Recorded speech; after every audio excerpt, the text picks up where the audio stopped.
commencement était la parole, et la parole était avec Dieu, et la parole était Dieu. Jean 1, verset 1. Bonsoir et bienvenue à ce dernier rendez-vous de l'information. L'enregistrement des candidatures pour l'élection présidentielle de 2026 a démarré ce vendredi.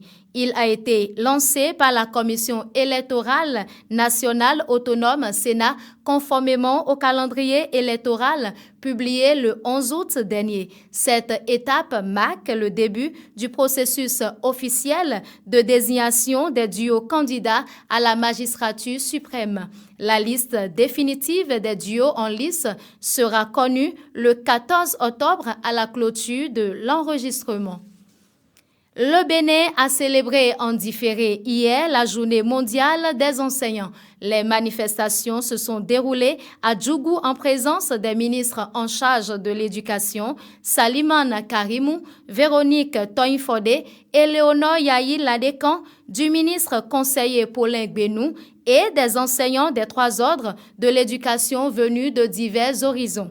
La célébration a permis de rendre de vibrants hommages aux enseignants pour leur dévouement, leur engagement quotidien et leur contribution essentielle à la formation des citoyens de demain. Vous méritez d'être célébré, a affirmé le ministre Salimane Karimou, chef de file des ministres de l'Éducation et de ses autres collègues ministres. Des annonces relatives à la formation continue, à la motivation du personnel et à la modernisation des infrastructures scolaires ont été également faites au cours des interventions officielles.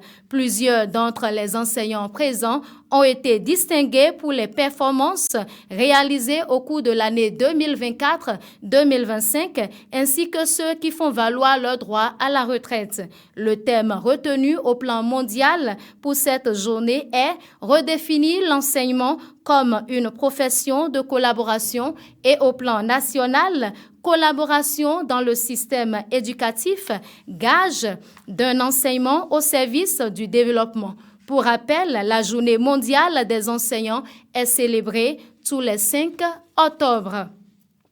Le Fonds de développement des arts et de la culture FDAC a connu ses premiers bénéficiaires ce jeudi 9 octobre à Cotonou. Le ministère du Tourisme, de la Culture et des Arts, à travers l'Agence de développement des arts et de la culture ADAC, a procédé à la remise symbolique de chèques aux bénéficiaires du premier appel à projet du FDAC. Ainsi, le gouvernement appuie 42 projets culturels avec 823 millions de francs CFA. La cérémonie a eu lieu au siège de l'agence à Cotonou. Elle a rassemblé le président et les membres du conseil scientifique, des acteurs culturels et des représentants des médias. La cérémonie a été présidée par Loudeji Gladys Gandaro, directrice de cabinet du ministre du Tourisme. Quant au directeur général de l'ADAC, William Kodjo, il a insisté sur l'exigence de professionnalisme et de rigueur attendue des lauréats. Il faut dire que les projets financés couvrent un large spectre, à savoir les arts de la scène, les arts visuels, le cinéma, la littérature, la mode, le design et le patrimoine. Cotonou, la capitale économique, accueille depuis ce jeudi 9 jusqu'au samedi 11 octobre 2025 la 3e édition du Forum international du cadre de vie. C'est le ministre d'État chargé du développement et de la coopération de l'action gouvernementale, Abdoulaye Biochane, qui a procédé au lancement des travaux en présence de José Tonanto, ministre du cadre de vie et des transports chargé du développement durable et d'autres ministres du gouvernement. Pendant 3 jours, ce forum international va offrir la possibilité aux participants de trouver en un seul lieu des offres de complexes et de qualité de tous les secteurs de l'habitat, de l'architecture, de l'environnement et de l'urbanisme.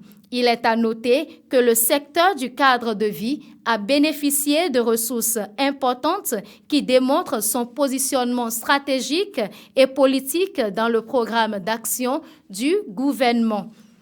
Hors du Bénin à présent, la campagne électorale en Côte d'Ivoire a démarré ce vendredi 10 octobre 2025. La présidentielle est prévue pour le samedi 25 octobre prochain. Avant cela, pendant 2 semaines, les 5 candidats retenus par le Conseil constitutionnel vont tenter de convaincre les électeurs. Ils ont pour nom Jean-Louis Billon, Awa Don Melo, Simone Eivet, Henriette Lagou et Alassane Ouattara. Ils auront notamment à faire des meetings, des caravanes, des rencontres avec de petits groupes socio-professionnels. Nous voici à la fin de ce flash d'information que je vous remercie d'avoir suivi. Veuillez vous abonner à nos pages YouTube, TikTok, Facebook, Instagram et Ins. Je vous souhaite un très bon week-end sous la conduite du Saint-Esprit.